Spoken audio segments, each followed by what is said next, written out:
প্রিয় দর্শক, আসসালামু আলাইকুম। আমি আয়েশা সিদ্দিকা আবারও আপনাদের সামনে হাজির হয়েছি BTI the Daily Star Stellar Women season 2-তে।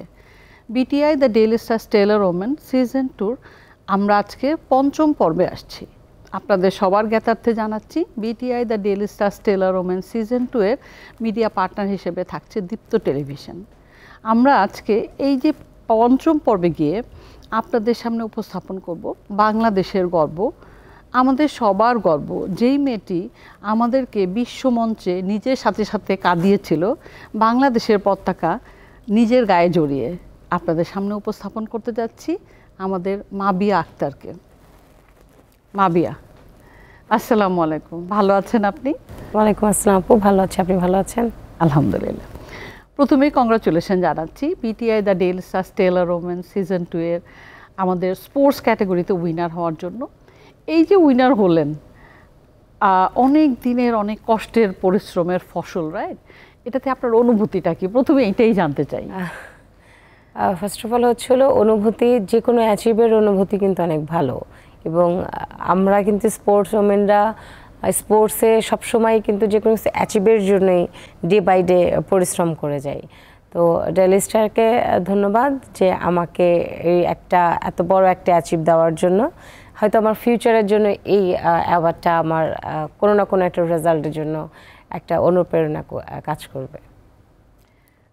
এই যে ইনিশিয়েটিভটা, এটা বিটিআই এবং ডেইলি স্টারের যৌথ একটা ইনিশিয়েটিভ। তো এখানে আমরা যেটা করে থাকি যে বিভিন্ন ক্যাটাগরি থেকে বিভিন্ন উইমেনদেরকে আমরা মানে তাদের পার্টিসিপেশনের ভিত্তিতে যাচাই বাছাই করে তারপর একটা উইনার ঘোষণা করে থাকি। তো এই সিজনের স্পোর্টস ক্যাটাগরিতে আপনি উইনার হয়েছেন, ডেফিনেটলি আপনি আপনার নিজের যোগ্যতা এখানে এসছেন। এই যে আপনি ভার উত্তোলন বা ওয়েট লিফটিং যে ক্যাটাগরিতে আপনি আপনার সাফল্য দেখিয়েছেন, এতদিন যাবৎ কাজ করছেন, এটা শুরুটা কিভাবে হয়েছিল? শুরুটা হয়েছিল 2010-এ আমার মামার হাত ধরে। কারণ আমার মামা বক্সিংয়ের কোচ, উনি স্পোর্টস অনেক আগে থেকেই। আমার মামা হঠাৎ একদিন বাসায় আসেন, বাসায় আসার পরে আমাকে আমার মার কাছ থেকে আমাকে চেয়ে নিয়ে যান। আমার বাবা সেদিন বাসায় ছিলেন না, ওই টাইমটাতে বাসায় ছিলেন না। তো আমার মার কাছে যখন চাই, আমার মা কিছু বলেননি। আমার আম্মুর একটা টেনশন ছিল, ওই দিন আমার আম্মু আমাকে মার দিয়েছিলেন।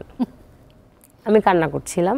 আমি পড়াশোনার দিক থেকে অনেকটা বলা যায় এটাকে আমরা বলি যে অনিচ্ছা এবং পড়াশোনার প্রতি একটা আগ্রহ, যেটা এটা আমার ছোটোবেলা থেকে না। আমার শুধু খেলাধুলার প্রতি, মানে সাতচারা খেলবো, ছেলেদের সঙ্গে গোল্লাছুট খেলবো, মানে সব কিছু, মানে আমার ধরে নিব যে আপনি পড়াশোনা একটু ফাঁকিবাজি। হ্যাঁ, এটা একদম নিঃসন্দেহে। তখন আমার মা আমাকে মারধর করেছিল, করে বলছিল যে তোকে এমনি তো বিয়ে হবে না, গায়ের রং কালো, এর মধ্যে পড়াশোনা করিস না, তুই কি করে খাবি। আমার মারা বলে, হ্যাঁ এটা একদম যেটা বলে, মারধর করেছে। এর মধ্যে মামা এসছে, মামা এসে বলছে কান্না কেন করছে। মাও তার ভাইয়ের কাছে ওইভাবে বললো। বলার পরে মামা বলল আচ্ছা কালকে ওকে রেডি করে দিস, আমি এক জায়গায় নিয়ে যাব। তারপরের দিন ঠিক টাইম মতো আবার এসছেন, আসার পরে আমাকে নিয়ে যায়। নিয়ে যাওয়ার পরে ওয়েট লিফটিং জিমে আমাকে নিয়ে যায়। ওইখানেও ওই দিন যাওয়ার পরে দেখলাম অনেক বড় বড় মাপের প্লেয়াররা, তখন স্টার যারা, তারা ট্রেনিং করছে। আমাকে একটা কর্নারে নিয়ে বসায় রেখে বলল যে এটা দেখো, আমি আসছি। তো আমরা যে খিলগাঁয়ে থাকি, ওইখান থেকে আরও তিনজন মেয়ে গেছে, আমি সহ 4 জন। ওই 3 জন তখন অলরেডি ওয়েট লিফটিং করে, আমি সবার শেষে যাওয়া আর কি। তখন তারা করছে, সিনিয়ররা করছে দেখছি। আমি প্রায় 1 সপ্তাহের মতো শুধু আমি এসছি আর গিয়েছি দেখার জন্যে, জাস্ট অবজার্ভ করেছে। তা তখন মামা আমাকে বললেন যে, আমাকে 7 দিন পর বললেন যে তোমাকে গেমটা করতে হবে। আর ওই 7 দিনে আমার একটা তিক্ত অভিজ্ঞতা হয়েছে, যেটা হলো এত সাউন্ড, এত চিৎকার চেঁচামেচি, এত হইচই, এত ভারী জিনিস আমার পক্ষে সম্ভব না। কারণ ওটা তো অনেক কষ্টের জিনিস, আমি দেখছি। কিন্তু আমার তো বাসায় থেকে ওই রাস্তায় খেলতেই ভালো লাগে, আমার তো কষ্টের জিনিসের দরকার নেই।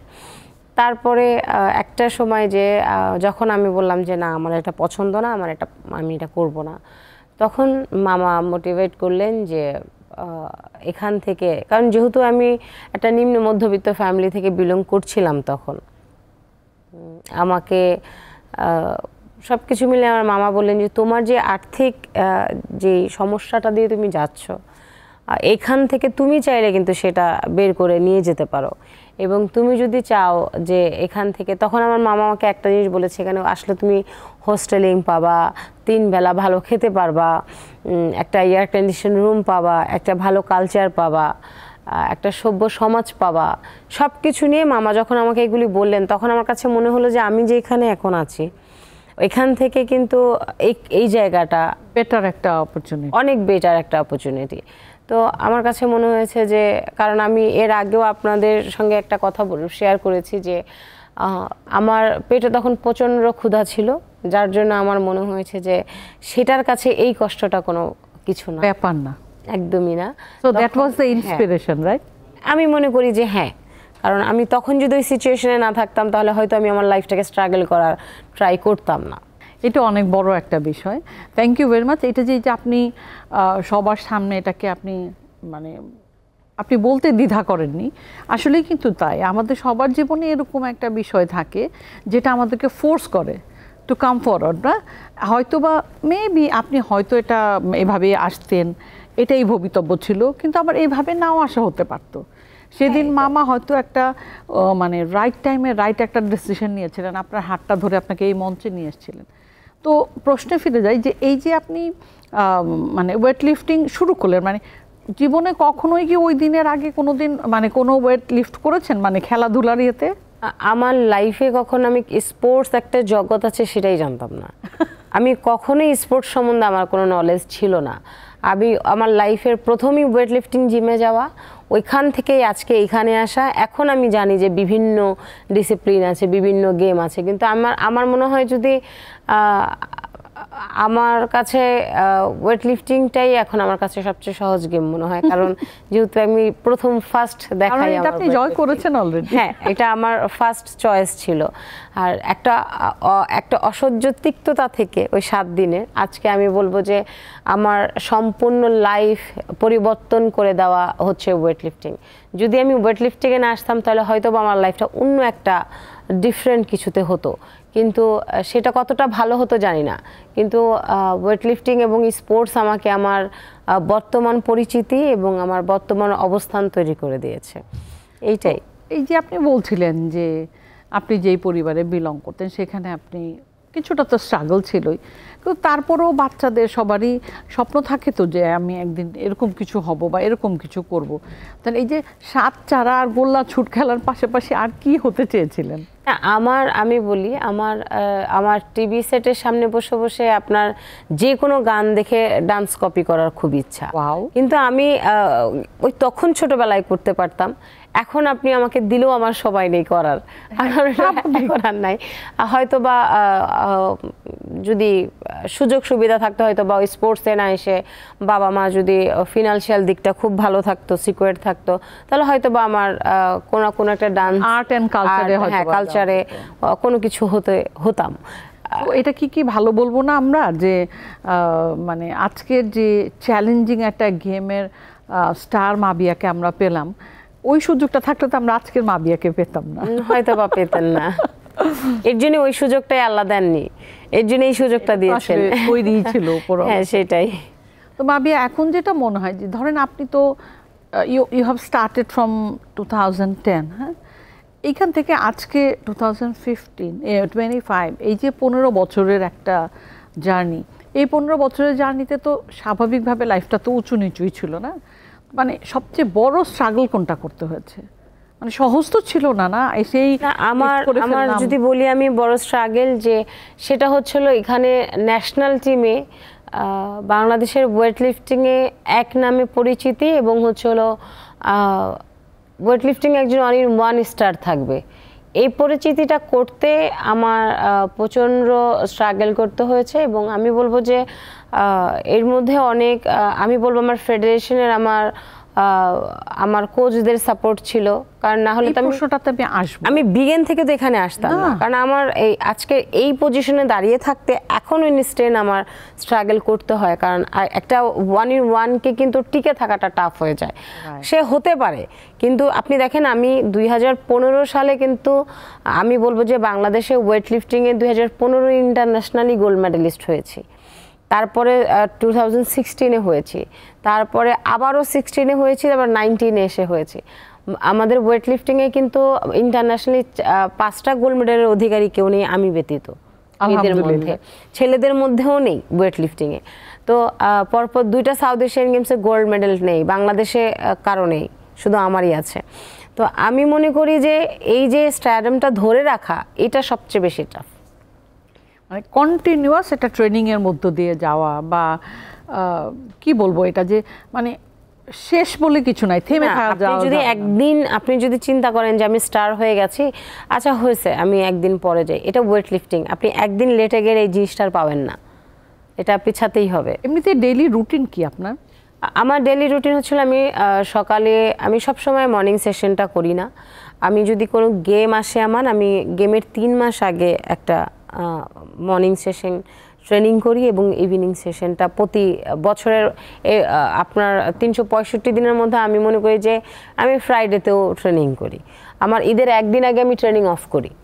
তো আমার বিকাল ট্রেনিংটা সবসময় থাকে, আর কোনো গেমের 3 মাস আগে আমি সকাল সেশনটা করি।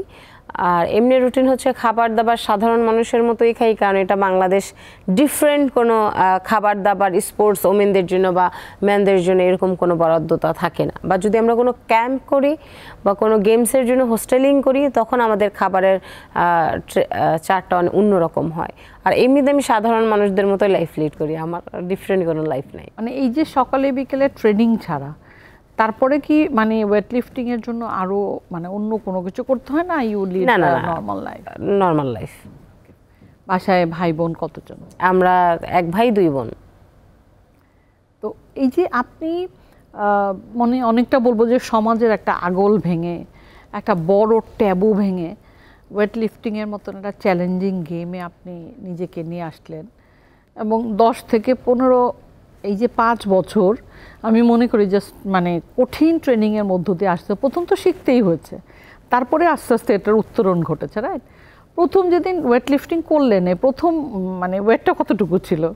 আমি যখন ফার্স্ট ওয়েট লিফটিং স্টার্ট করি তখন এটা আপনার একটা স্টিক হয় না, পাইপ, আমরা যে অনেক বিভিন্ন কোম্পানির পাইপগুলি যে হয়, সেই পাইপ দিয়ে ফার্স্ট আমি আমার বেসিকটা শিখি। আচ্ছা। তো বেসিক শেখার পরে আমি খুব শর্ট টাইমে আপনার ওয়েট লিফটিংয়ে মানে আপনার ওয়েট লিফটের দিকে এসেছি।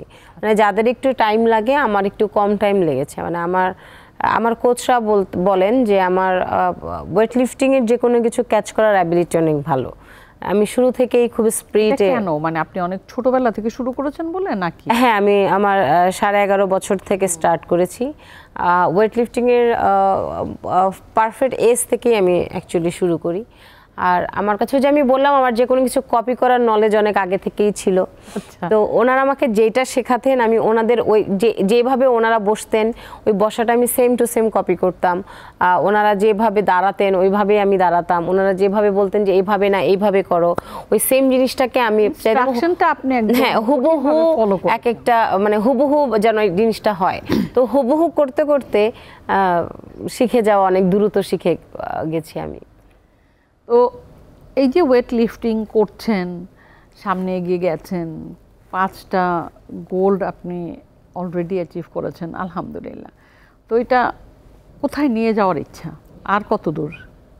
দেখুন, একটা মাত্র তো ইন্টারন্যাশনালি 5টা হয়েছে, ন্যাশনালি তো আনলিমিটেড, প্রতি বছরই আমি 2-4টা গোল্ড পাচ্ছি ন্যাশনাল লেভেলে। আমার ইচ্ছা যেটা হচ্ছিল যে আমি ওই যে বললাম যে স্টার খেতাবটা আমি অনেকটা বছর নিজের কাছে রাখতে চাই, কারণ এই ওয়েট লিফটিং আমাকে অনেক কিছু দিয়েছে। আবার এখান থেকে আমি অনেক কিছু বলবো যে আমার অনেক আফসোসের জায়গাও এখানে রয়ে গেছে। তো অনেক কম্পিটিটার, অনেক কষ্ট, অনেক কিছুই আমার এই ক্যারিয়ারটাতে রয়ে গেছে। তো আমি চাই যে যারা যারা চেয়েছিল যে আমি ওয়েট লিফটিং থেকে চলে যাই, তাদের জন্য আমার এই স্টার ট্যাগটা আমি অনেক দিন লাগিয়ে রাখবো। আর নিজেকে আমি আরেকটা জিনিস যেটা আমার কিন্তু কোনো ট্রেনার নাই। আচ্ছা, আমি নিজেই নিজের ট্রেনার, আজকে প্রায় 4-5 বছর হয়ে গেছে। আমাকে কোনো কোচ ট্রেনিং করায় না। তারা কেন করায় না আমি জানি না, আমি এই বিষয়ে তাদের কাছে কখনো জিজ্ঞাসাও করতে চাই নাই, বা তারাও কেন আসে না আমি এই বিষয় নিয়ে কথাও বলি না। আমি নিজেকে ট্রেনিং করাই। আলহামদুলিল্লাহ এখন আমি বাংলাদেশের সবচেয়ে টপ 1-এ আছি। মানে আমাকে বিট করার মতো আপনি আরও 5 বছরও কোনো প্লেয়ার পাবেন না, মাশাআল্লাহ। নাই। তো নিজেকে কোচ হিসাবে একটা স্টাবলিশ করতে চাই। কি স্বপ্ন নিয়ে এগিয়ে যাচ্ছেন, কি হতে চান? আমরা একটু মানে ইলাবোরেট ওয়েতে শুনতে চাই, আপনি আসলে কি করতে চান? আসলে আমার ফিউচারটা এখনো পর্যন্ত আমি রানিং প্লেয়ার হিসাবেই দেখছি, কারণ এখনও নিজেকে অনেক কিছু নিজেকে দেওয়ার আছে। এবং বাংলাদেশ ভারোত্তোলন ফেডারেশন এবং আমি বলবো যে আমার সবচেয়ে প্রিয় এবং আমার ক্যারিয়ারে আজকে এইখানে দাঁড়ানোর জন্য সবচেয়ে যে অনেক হেল্প আমাকে করেছেন wing commander Mohiuddin Ahmed sir. উনি এখন প্রেসিডেন্ট আমাদের ফেডারেশনের। প্রেসিডেন্ট স্যার যদি না থাকতেন হয়তো বা আজকে এইখানে আমাকে দেখতেন না। ওনার অনেক অবদান। তো বলবো যে আমাকে ওনাদের ফেডারেশনকে আমার অনেক কিছু দেওয়ার আছে, এবং আমার কোচরা আমার পিছনে বিগতকাল যেই শ্রমটা দিয়েছেন সেটা দিয়েই কিন্তু আজকে আমি চলতে পারছি। কারণ তারা ওয়েট লিফটিং না শেখালে আমি কিন্তু ওয়েট লিফটিং সম্বন্ধে জানতাম না, বা আমি আজকে নিজেকে যে কোচিং করাচ্ছি সেটাও কিন্তু আমি কোচ হিসেবে নিজেকে দাঁড় করাতে পারতাম না তাদের কাছ থেকে যদি আমি বেসিকগুলি না জেনে আসতাম। তো আমার লাস্ট একটা সাউথ এশিয়ান গেমস আছে, ওই সাউথ এশিয়ান গেমসে একটা হ্যাট্রিক হবে আমার, যদি আমি আরেকটা গোল্ড মেডেল পাই তাহলে একটা বলা যায় বাংলাদেশের অনেক বড় একটা হিস্টোরি, যে দ্বিতীয়বারের পরও তৃতীয়বার কেউ গোল্ড মেডেল পেয়েছে। তো এইটার অ্যাকচুয়ালি আমি এই এমই আগাচ্ছি। এটা কবে আছে? এটা আপনার 2026-এর জানুয়ারিতে হবে ইনশাআল্লাহ। Wish you good luck. Thank you. ওইটার জন্যই আগাচ্ছি, এবং বাংলাদেশে এমন একটা ওয়েট লিফট করব যে ওয়েট লিফটিংয়ে এটা কখনোই মানে রেকর্ড হয়ে থাকবে। রেকর্ড অলরেডি আমার অনেক রেকর্ড আছে, মানে এইটা কখনোই কেউ ভাবতেই পারবে না যে আমি ওয়েটটা লিফট করব।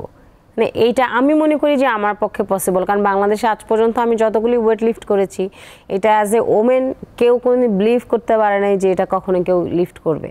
তো অলরেডি আমি করেছি 115 কেজি কেউ আজ পর্যন্ত ক্লিন করেনি। 15 or 50? 115। হ্যাঁ, এটা আজও পর্যন্ত কেউ ভাবেনি যে সে ক্লিন অ্যান্ড জার্ক করবে, সেটা আমি করেছি। তো আপনি যেটা এখন করতে চাচ্ছেন যে আপনি একটা রেকর্ড এমন একটা জায়গায় নিয়ে যেতে চাচ্ছেন সো দ্যাট আপনার রেকর্ড আপনিই ভাঙছেন এখনো। জি। আর এই রেকর্ডটা হ্যাঁ ভাঙতে কেউ পারবে না এটা আমরা বলি না, আমরা বলি যে না মানে ভাঙতে পারবে, লম্বা সময় ধরে আনতে পারবে, যেন লম্বা একটা টাইম লাগে, যেন কারো একটা, এটা হচ্ছে আমার পরের জেনারেশনের জন্য একটা এম, যে তারা যেন একটা ইন্সপিরেশন হিসেবে কাজ করবে। হ্যাঁ, যে আমার টার্গেট মাবিয়ার রেকর্ডটা ভাঙা। এইটা আমি যদি অ্যাজ এ সিনিয়র এটা না করে রেখে যাই তাহলে আমার জুনিয়ররা বা আমার পরের জেনারেশন, আমার জুনিয়রদের পরের জেনারেশন ওয়েট লিফটিং এর প্রতি ইন্টারেস্টেড থাকবে না। আমি যে অ্যাচিভটা করে যাব, হ্যাঁ আমি যে অ্যাচিভটা করে যাব সেই অ্যাচিভটার জন্য তো সে ওইটাকে এইম করে আসবে। আমি আমার সিনিয়রদের অ্যাচিভটা এইম করেই কিন্তু এখানে এসেছি, তা আমারটাও এর জন্যই করে যাওয়া, যেন নেক্সট জেনারেশনটা ভালোভাবে ওয়েট লিফটিংটা টিকে থাকুক। কারণ এটাতে আমার বললাম তো আমি আমার ওয়েট লিফটিং ছোটোবেলা থেকে আমার সব লাইফটাই কেটেছে 15 বছর এখানে। তো এখান থেকে আমার যেমন অনেক কিছু পাওয়া, এখানে আমার অনেক কিছু দেওয়ারও আছে, যেটা নিয়ে আমি ভবিষ্যতে কোনোদিন আলোচনা করতে পারবো যে আজ থেকে 10 বছর পর যেন একটা নিউজ হয় যে এত বছর পরে মাবিয়ার রেকর্ড ভাঙলেনি, এর জন্য আর কি নিজেকে তৈরি করা। এটা তো গেল মানে গেমস নিয়ে যে অ্যাক্টিভ প্লেয়ার হিসেবে, এটাই খুব স্বাভাবিক আমাদের জীবনের চরম সত্য কথা যে এই বয়সটা এইটা তো সবসময় ধরে রাখার না। তো আফটার গেমস কি করার ইচ্ছা? আমার ইচ্ছা আছে কোচিংয়ে ঢোকার, যদি বাংলাদেশ ভারোত্তোলন ফেডারেশন আমাকে সেই যোগ্য মনে করেন যে হ্যাঁ ওকে দিয়ে আমার কোচিংটা হবে এবং আমাকে দিয়ে কিছু প্লেয়ারকে ওনারা ট্রেন করাতে চায়, তাহলে অবশ্যই আমি আমার এক্সপিরিয়েন্স আমি শেয়ার করব। আছে না যেটা শিখেছি ওটা নিয়ে বাসায় চলে যাব, না, আমার এক্সপিরিয়েন্স আমি শেয়ার করতে চাই। যদি বাংলাদেশে রাষ্ট্র মনে করে যে ওকে আমরা ওয়েট লিফটিংয়ের জন্য কাজে লাগাতে চাই, তাহলে ডেফিনেটলি আমি এখানে ওয়ার্ক করব। আর যদি মনে হয় যে না প্রয়োজন নেই, যে যদি রাষ্ট্র মনে করে, মানে ধরেন আপনাদের এই জেনারেশনটা রাষ্ট্র মনে করার জন্য বসে থাকবে, এটা আমি চাই না, আমরা আশা করি না। আমরা কি মনে করি জানেন, আমাদের এই জেনারেশন আমরা চাই যে আপনাদের এই জেনারেশন রাষ্ট্র মনে করার বা চাওয়ার আগে এগিয়ে আসুক। আমি এটা করতে চাই, আপনারা রাষ্ট্রকে এটা দেখাবেন যে না এটা করা সম্ভব এবং আমি এটা করতে চাই। আমি আপনাকে বললাম যে আমি কিন্তু অলরেডি ট্রেনিং নিজে কোচিং করছি, আমি কিন্তু প্রুভ করছি যে আমি হ্যাঁ এটা সম্ভব। আমি ট্রেনিংও করছি, নিজেকে কোচিংও করাচ্ছি, তো এটা কিন্তু সম্ভব যে আপনি যদি আমাকে চান আমি কিন্তু অবশ্যই আসবো। কিন্তু অলরেডি কিন্তু আমি আপনার রাষ্ট্রকে দিচ্ছি অ্যাজ এ কোচ হিসেবে, কিন্তু স্বীকৃতিটা আমার কাছে নেই যে আমি কোচ। কারণ যেহেতু স্বীকৃতি এখন একটা ফেডারেশন তরফ থেকে স্বীকৃতি আসে, আর ফেডারেশনের জিনিসটা জানে যে আমি আজকে ৫-৭ বছর যাবৎ একইভাবে নিজের ট্রেন করছি, তো আর সেটা প্রুভেড, আমি কিন্তু প্রমাণিত যে আমার performance day by day improve. তো আমি কিন্তু কোচ হিসাবেও প্রমাণ। কোচিং যে ইহাটা অ্যাবিলিটিটা বা কোচিং যে দক্ষতাটা স্কিলটা, এইটা you have already proven. So definitely অদূর ভবিষ্যতে আপনার এইটারও স্বীকৃতি মিলবে। মেবি হয়তো এখন ফেডারেশন মনে করছে যে আপনি এখন তো গেমসের মধ্যেই আছেন, আপনার এটাকেই আসলে এখন ওনারা চাচ্ছেন যে আমি যেন আমার ক্যারিয়ারটাতেই ফোকাস করি, ক্যারিয়ারটাই আরেকটু এজ হলে হয়তো বা আমাকে ওনারা কোচিং এ দিবে। এবং আমি মনে করি যে আমার ফেডারেশন এখন বর্তমান যে ট্র্যাকে আছেন এবং যেটা ভাবছেন, এটা তাদের জায়গা থেকে ভাবাটাই উত্তম, কারণ আমার কাছ থেকে এখনো তাদের অনেক কিছু পাওয়ার আছে। আর অ্যাজ এ কোচ সে আমার এই এজে আমি অ্যাজ এ প্লেয়ার হিসেবে যেটা দিতে পারবো, কোচ হিসাবে আরেকটু এজ হলে হয়তো আমি এখন কিন্তু পুরো কোচিংটা শিখিনি, আমার আরো অনেক কিছু শেখার আছে। তখন এর জন্য হয়তো বা তারা একটু লেট করছে, আমারও সমস্যা নেই, লেট করতে থাকুক, আমিও শিখতে থাকি। এই যে 15 বছরের ক্যারিয়ার, মানে স্পোর্টস ক্যারিয়ার, এর বাইরে তো নিজেও একটা মেয়ে হিসাবে বেড়ে ওঠা, কোথাও কোনো আক্ষেপ রয়ে গেছে কি? আক্ষেপ অ্যাজ এ মেয়ে হিসেবে যদি বলি, না, আমি অ্যাজ এ মেয়ে হিসেবে অনেক কিছু করেছি যেটা অ্যাজ আমার ভাই বাসায় ছেলে হয়ে করতে পারেনি। বাট অ্যাজ এ মানুষ হিসেবে, মেয়ে ছেলে এখন আর ভেদাভেদ নাই, মানুষ হিসেবে তেমন কোনো আক্ষেপ আমার লাইফে নেই। কারণ আমি আলহামদুলিল্লাহ আমি আমার লাইফে যেটা চেয়েছি, আমার বাবাকে যেটা বলেছি, আমার বাবা আমার কথা শুনেছেন। আমার বর্তমান আমার হাজব্যান্ড আমার কথা যেটাই আমার হাজব্যান্ডও কিন্তু ওয়েট লিফটিং করেন, আমরা একই সঙ্গে ওয়েট লিফটিং করি। আমার ক্যারিয়ারটা যেন সিকিউর থাকে উনি আমাকে ওই সাপোর্টটা করেন। আমার শ্বশুর বাড়ি থেকে কিন্তু উনি আমাকে এনে ঢাকায় রেখেছেন যেন আমার ট্রেনিংয়ে হ্যাম্পার না হয়। তো জীবনে আমার মনে হয় আমি আমার লাইফে যা চাচ্ছি আল্লাহর রহমতে, অশেষ রহমতে আমি আমার সব চাওয়া একটু একটু করে, একটু লেট হলেও পূরণ হয় আলহামদুলিল্লাহ। কম কি আলহামদুলিল্লাহ, সেটাই। এই যে আবারও কংগ্রাচুলেশন জানিয়ে এটা বলছি যে BTI the Daily Star Stellar Women season 2-তে আপনার স্পোর্টস ক্যাটাগরিতে উইনার হলেন। এই অনুভূতিটা আরেকটু সুন্দর করে শুনতে চাই, যে মানে কেমন লেগেছিল প্রথমে শুনে? ফার্স্ট টাইম যখন আমাকে নক করা হয় আপনার বিটিআই ডেইলি স্টারের স্টার ওমেনের জন্য, তখন আমি ফার্স্ট অফ অল মানে আমি একটু লেট করে রেসপন্স করি, কারণ আমি যেহেতু ট্রেনিংয়ে অনেক ব্যস্ত থাকি, তখন আমি কিন্তু রেজিস্টারটা করতে পারছিলাম না নেট পারপাসে বা ইমেল পারপাসে। তখন মানে সব কিছু মিলে আমি যখন ফাইনালি রেজিস্টারটা করি, আমাকে যখন জানানো হয় যে আমি স্টার ওমেন অ্যাওয়ার্ডটা পাচ্ছি, তখন আমার কাছে ভালোই লেগেছে। কারণ রেজিস্টার করার পর তো আর না, না অনেক পরে, সেটা অনেক পরে জানতে পেরেছি যে আমি পাচ্ছি। তারপরে আমাকে বলার পরে আমার কাছে ভালো লাগলো যে হয়তো বাংলাদেশের জন্য এমন কিছু করতে পেরেছি যার জন্য বিটিআর ডেইলি স্টার আমাকে এই সম্মাননাটা দিচ্ছে। এবং আপনাকে আমি বলি, আমার এই সম্মাননাটা কিন্তু আমার ফিউচারের জন্য অনেক বড় একটা অ্যাচিভ, যে আমাকে আরও অনেক কিছু করতে হবে, নেক্সট টাইম কোনো সিজনে যেন মানুষ আমাকে অ্যাওয়ার্ডটা দেয়, মানে যে কোনো অ্যাওয়ার্ড আমিই পাবো। তো আমার কাছে খুবই ভালো লেগেছে, এটা আমার ফিউচারের জন্য অনেক বড় একটা অ্যাচিভ করবো আমি এইটার চাওয়াতে। Thank you. আর এই যে একটা প্ল্যাটফর্ম, এই প্ল্যাটফর্ম থেকে এবং বিটিআই ডেইলি স্টারের একজন প্রতিনিধি হিসাবে আমি, মানে বিটিআই ডেইলি স্টার স্টেলার ওমেনের প্রতিনিধি হিসাবে আমি আপনাকে রিকোয়েস্ট করব যে আগামীতে যেই লেডিরা আছে, যেই ক্যাটাগরিতে কাজ করুক না কেন, তারা যাতে এগিয়ে এসে তাদের নিজেকে রেজিস্টার করে এবং এক একজন স্টেলার ওমেন হিসেবে নিজেদেরকে স্বীকৃতি পাওয়াতে সাহায্য করে। এটা যদি আপনি আমাদের অবশ্যই দেখুন, বিটিআই ডেইলি স্টারের এই যে স্টার ওমেন অ্যাওয়ার্ডে কেন আমি একটা কাজ করছি, আমি কেন রেজিস্টার করব না? সবাইকে আমি বলবো যেন তারা রেজিস্টার করে তাদের যে গুণাবলী আছে, হ্যাঁ নিজস্ব ক্যাটাগরিতে। অনেক ক্যাটাগরি আপনারা দিয়েছেন, সেই ক্যাটাগরিতে নিজেরা যে ক্যাটাগরিতে ওয়ার্ক করছেন এবং তাদের অ্যাচিভ আছে, তারা যদি রেজিস্টার করে তাহলে আমরা কিন্তু জানতে পারবো যে বাংলাদেশে এমন একজন আছেন, উনি এই ক্যাটাগরিতে এমন একজন ভালো পারফরমেন্স করছে এবং এমন ওনার একটা অ্যাচিভ আছে।